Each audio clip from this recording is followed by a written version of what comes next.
तर आज मस्तपैकी चमचमीत झणझणीत काहीच वाटण केलं नाही, अगदी सोप्या पद्धतीने पिवळे वाटाणे जे असतात बघा, पांढरे वाटाणे सॉरी, त्या वाटाण्याची ना मस्तपैकी अशी भिजून, म्हणजे अगोदर भिजवले मग मस्त शिजून घेतली आणि त्याची छानपैकी अशी उसळ केली. इतकी भारी वाटते ना ही पांढऱ्या वाटाण्याची उसळ, खूप मस्त वाटते. चमचमीत झणझणीत, कुठलंच वाटण वगैरे करायचं नाही, अगदी सिंपल पद्धतीने ही वाटाण्याची उसळ बनते. खायला मात्र इतकी टेस्टी लागते ना, भातासोबत भाकरीसोबत. ह्याला रस्सा वगैरे सुद्धा करून तुम्ही भाकरीसोबत भातासोबत खाऊ शकता. आणि कडधान्य तसंही आपल्या शरीरासाठी चांगले आहे. तर भाजीला काही सुचलं नाही ना, ते अशी वाटाण्याची उसळ तुम्ही करू शकता. ही तुम्ही टिफिनला नेऊ शकता, रात्रीच्या जेवणासाठी, दुपारच्या जेवणासाठी अगदी झटकीपट होणारी ही भाजी. तर बघू शकता इतकी छान अशी ही वाटाण्याची उसळ तयार झालेली आहे. तर चला बघून घेऊया आपण याला लागणारे साहित्य, बनवायची एक छोटीशी रेसिपी. तर इकडे बघा, हे जे सफेद वाटाणे आहेत ना, हे चांगले पहिले भिजून घेतले होते रातभर. मग सकाळी मी याला व्यवस्थित शिजून घेतलेत. हे बघा, इतके छान नरम सॉफ्ट शिजून घ्यायचे. तुम्ही कुकरमध्ये सुद्धा याला शिजून घेऊ शकता. तर मस्त शिजून घेतलेले आहेत. आणि हे जे पाणीनं रस्सा करायचा असेल तर हेच पाणी वापरा. आणि इकडे बघू शकता इतके मस्त शिजून निघलेत. आणि जितके चांगले शिजून घेतात ना, तितकीच भाजी छान लागते. आणि पाणी हवं असेल रस्सा तर हेच पाणी वापरा. तर कढईमध्ये तेल तापत ठेवायचं आणि कांदा टमाटर बारीक चिरून घ्यायचं. बस, कुठलंच वाटण नाही, शेंगदाणे नाही, लसूण नाही, काहीच नाही. सिंपल पद्धतीची भाजी बनवते. पहिलं असंच होतं काय, म्हणजे टाईम असं झटकेपट भाज्या बनवायच्या, खायचं एकदम मस्त लागतात. असं काही जास्त कुटाणा करायची पण गरज वाटत नाही.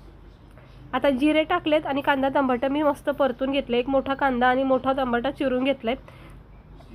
ह्याच्यामध्ये आपले बेसिक मसाले, रोजचे मसाले टाकायचे, म्हणजे लाल तिखट, धना पावडर, गरम मसाला, हळद आणि चवीनुसार मीठ. हे तुमच्या आवडीनुसार भाजीमध्ये टाकायचं.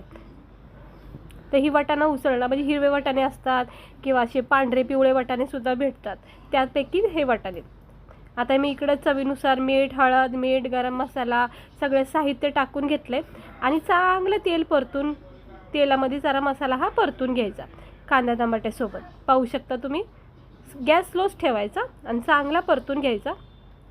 अचानक पाहुणे रावळे आले तर तुम्ही एकदम झटकेपट ही सुकी भाजी करू शकता, भाकरीसोबत खूप मस्त लागते. आता मसाला चांगला परतून झाला आहे. हे शिजवलेले वाटाणे ज्यांना ते टाकून घ्यायचे. मला ना रस्सा नाही करायचा, सुकी भाजी बनवायची, त्यामुळे मी ते पाणी एवढं नाही वापरणार, थोडंच वापरणार आहे.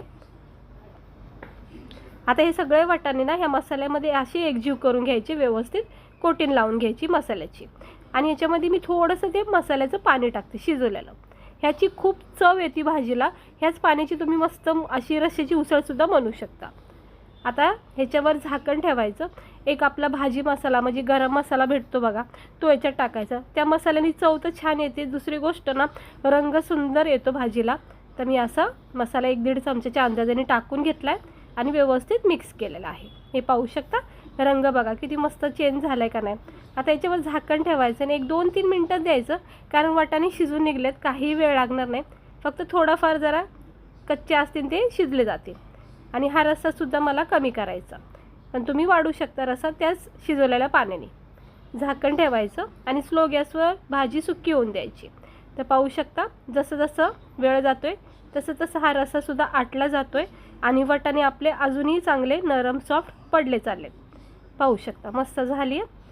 गॅस बंद करू शकता तुम्ही. 1-2-3 मिनटातच भाजी तयार होती, फक्त वाटाणे चांगल्या प्रकारे शिजून घ्यायचे. सेम प्रोसेसने तुम्ही सगळ्या कडधान्याची भाजी करू शकता. आता ही भाजी बघा आपली दाटसर घटसर एकदम अशी बघा ग्रेव्हीबाज वाटते का नाही, कुठलंच वाटण न करता. ह्याचा तुम्ही रंग बघू शकता बघा, किती लाल भडक असा रंग झाला आहे का नाही. तो आपण भाजी मसाला टाकला आहे त्यामुळे छान चव येते वाटाण्याला.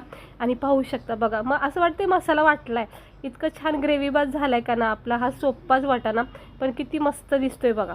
म्हणजे कुणालाही आवडेल, वाढल्यावर इतका छान दिसतोय. आणि ना ह्याला असं गरमागरमच बनवायचं, गरमागरमच खायचं. तर चला आपण आता गरमागरम ह्याला प्लेटमध्ये सर्व करूया. तर हा वाटाणा उसळ तुम्ही पाहू शकता, कुठलंच वाटण न करता केलेला हा मसाला बघा वाटाणा किती छान वाटतोय का नाही, एकदम असा दाटसर झाला आहे. असं वाटते खोबरं लसूणचं वाटण केलं आहे, पण काहीच टाकलं नाही. तुम्ही बघितलेलं आहे, अगदी सिंपल पद्धतीने केल्या. पहिल्याच घासामध्ये ना तुम्हाला याची चव इतकी छान लागेल ना. हाही सिंपल, काही विशेष नाही याच्यामध्ये, पण खायला मस्त लागते. म्हणजे आपल्याला कंटाळा येतो कधी कधी वाटण वगैरे करायचा, तर अशा वेळेस ना ही अशा भाज्या खूप छान वाटतात. तर बघा हाय का नाही मस्त, गरमागरम राईससोबत, भाकरीसोबत, पोळ्यासोबत खूप मस्त लागतो. आणि इतकी चव असते ना वाटाण्याला, तर मला ना भाकरीसोबत ना खूप आवडते ही उसळ. तर मी आता भाकरीसोबतच याला खाणार आहे. तुम्ही पण नक्की करून बघा. कमी वेळ असेल, घाई असेल, किंवा असं मसाला वारायचा कटाळा आला असेल, तर अशा वेळेस ती भाजी खूप बेस्ट आहे. तर कशी वाटली रेसिपी? आवडली असेल तर लाईक करा.